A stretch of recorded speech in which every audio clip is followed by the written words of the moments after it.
धुरंधर picture तुम्ही नाव तर ऐकलं असेल. धुरंधर 1 जे आहे पहिले पिक्चर 2025 मध्ये शेवटला निघला होता आणि त्यानंतर त्यामध्ये अक्षय खन्ना रहमान डकेत म्हणून आणि रणवीर सिंग जे आहे हमजा म्हणून त्यामध्ये कार्य केले व एसपी म्हणून संजय दत्त व तसेच अनेक सारे जे आहे तिथं ऍक्टर्स काम करणारे होते. परंतु हे पिक्चर जे आहे रोहित धरने डायरेक्टर म्हणून बनवलेला आहे आणि स्वतः रिटर्न सुद्धा केलेले आहे.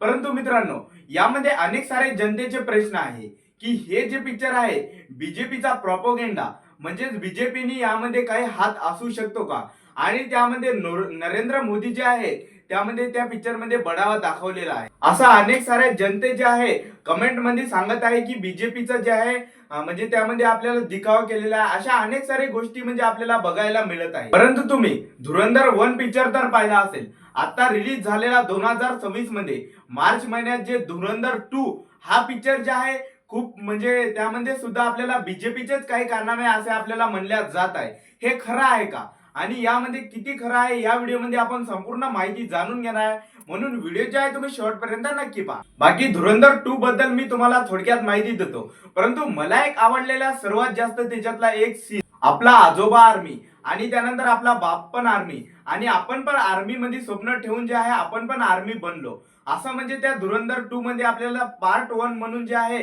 दाखवलेलं आहे की पहिले आर्मी मध्ये होते आणि आर्मी मध्ये जेव्हा असताना धुरंधर 2 मध्ये रणवीर सिंग जे आहे त्याच्या बहिणीवर जे आहे म्हणजे आपला रेप होतो म्हणजे बलात्कार. रणवीर सिंग जे आहे सैनिक असते आणि सैनिक असताना म्हणजे त्याच्या बहिणीवर जेव्हा रेप होतो तेव्हा म्हणजे ते बहिणीचा बदला घेण्यासाठी ते जे आहे सर्व म्हणजे गुंड्यांना मारतो आणि इतक्या खौफनाक म्हणजे ते पिक्चर आहे की बहिणीचा बदला इतक्या बेकार पद्धतीने घेतो की सर्व जे आहे एक आमदाराच्या मुलांनी आणि त्यानंतर त्याच्यात आमदार पण मिसळलेले असतात तर त्यामध्ये रेप होताना तो जे आहे सर्व जे आहे आमदाराच्या खानदानाला मारून टाकतो आणि हे जे आहे बदला पूर्ण करण्यासाठी सर्व घरात घुसून मारतो. आणि त्यानंतर म्हणजे पार्ट 1 मध्ये आपण पाहिला होता की रणवीर सिंग जे आहे धुरंधर 1 मध्ये तो पाकिस्तान मध्ये जातो आणि पाकिस्तान जाण्याचं कारण हेच होतं की त्याच्या बहिणीवर जेव्हा बलात्कार होतो आणि बलात्कार झाल्यानंतर त्यांनी जे आहे आमदाराची सर्व जे आहे खानदान म्हणजे सर्व मारलेली असते. हे सर्व झाल्यानंतर म्हणजे रणवीर सिंगवर आरोप लागले जाते की याने जे आहे मर्डर केलेले आहे आणि तो पण म्हणजे साधा सुद्धा नसून आमदाराच्या घरात घुसून मारलेला आहे. आणि म्हणजे नंतर जे आहे न्यायालयामध्ये त्याला न्याय देण्यासाठी जेव्हा वकील उभा होता वकील सांगतो की याची काहीही गलती नाही. जेव्हा याच्या म्हणजे बहिणीवर जेव्हा बलात्कार होतो तेव्हा त्याने म्हणजे बदला पूर्ण करतात.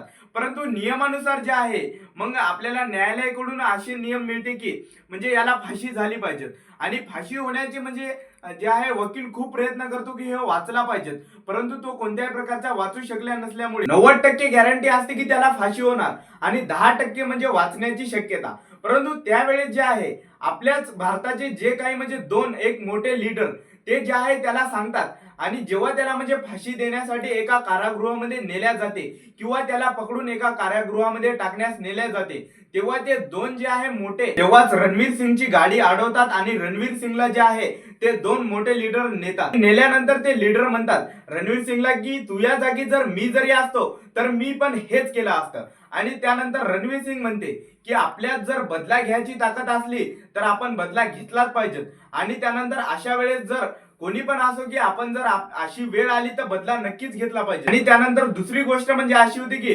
रणवीर सिंगला सांगते की म्हणजे तू जर आमच्यासाठी काम करशील तर तू कारागृहात जाणार नाही आणि त्यानंतर तुझे जे घरचे परिवार आहे ते सुद्धा एकदम सेफ राहील. परंतु तुला जे आहे आम्ही जे म्हणलं ते सर्व ऐकणं लागेल. रणवीर सिंगला हेच पाहिजे की आपल्या घरचे शेफ असले पाहिजेत आणि त्यानंतर या सर्व गोष्टीसाठी तयार होतो आणि त्या दोन लीडरचं म्हणणं असते की तू पाकिस्तानात जा आणि त्यानंतर ते जे आहे आपल्यावर कशा प्रकारे हल्ले करत आहे आणि सर्व जे आहे तिथले जासूस काय करतात हे सर्व माहिती आम्हाला मिळाली पाहिजे. ड्रग्ज सप्लाय कसा होतो अशा अनेक साऱ्या गोष्टी ज्या आहेत त्याला सांगल्या जातात आणि रणवीर सिंग जे आहे सर्व गोष्टीसाठी राजी होतो. मला आवडलेली गोष्ट म्हणजे एकच की आपल्या बहिणीचा रेप किंवा कोणाचाही जरी रेप झाला तर आपल्यात एक बदला घ्यायची ताकद असली पाहिजे. जर कदाचित तुमच्या देखत जर एखादा काही होत असेल मुलीवर अत्याचार होत असेल तर आपल्यात जे आहे एक म्हणजे बदला घ्यायची ताकद असली पाहिजे. आणि मित्रांनो, आता जनतेचा सर्वात मोठा प्रश्न म्हणजे ही जी फिल्म आहे म्हणजे बीजेपीचा प्रोपोगेंडा असू शकतो का?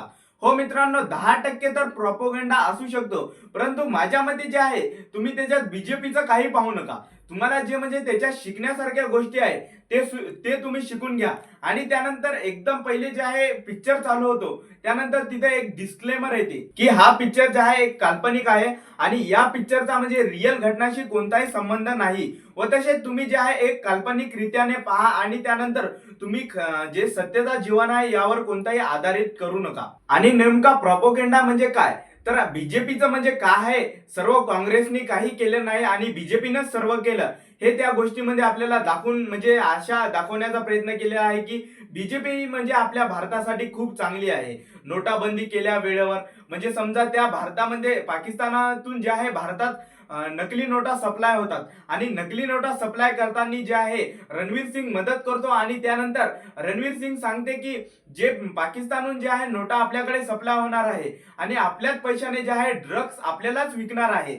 आणि या सर्व गोष्टीमध्ये जे आहे बीजेपी म्हणजेच नरेंद्र मोदी आहे दुसऱ्याच दिवशी नोटाबंदी करते आणि नोटाबंदी झाल्यानंतर किती चांगल्या प्रकारे पंतप्रधान आपल्याला भेटलेला आहे असं त्या पिक्चर मधून आपल्याला दाखवण्याचा प्रयत्न केलेला आहे. परंतु माझ्या मते एक मित्रांनो, तुम्ही ते पिक्चर जे आहे खरं तर आपल्या कोणत्याही जे म्हणजे काल्पनिक घटनेनुसारच आपल्या जसा आपण एखादा पिक्चर पाहतो तसा एक काल्पनिक रित्यानेच आपण तो पिक्चर पाहायला पाहिजे आणि कोणताही जे आहे म्हणजे जे खऱ्या घटना आहे यावर कोणताही आधारित स्तंभ म्हणून आपण तो पिक्चर पाहिला नाही पाहिजे. तुम्ही जे आहे आपला मजेशीर किंवा आपल्याला जे आहे एक आनंद मिळावा म्हणून हा पिक्चर तुम्ही नक्की पहा.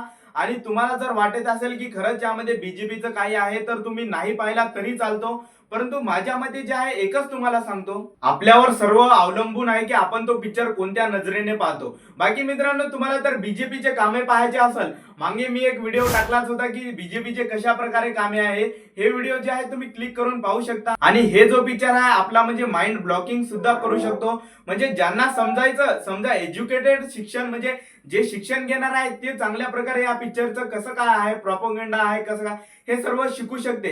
परंतु जर तुम्ही एखादा म्हणजे ज्याला काही शिक्षणाबद्दल माहित नाही, हे नाही, परंतु त्या म्हणजे ते जे आहे समजू शकते की बीजेपी आपल्यासाठी खूप मोठी आहे असं तुम्ही जे आहे. म्हणून मित्रांनो, तुम्ही जे आहे न पाहिलेला पण बरा आहे आणि पाहिलेला पण बरा आहे.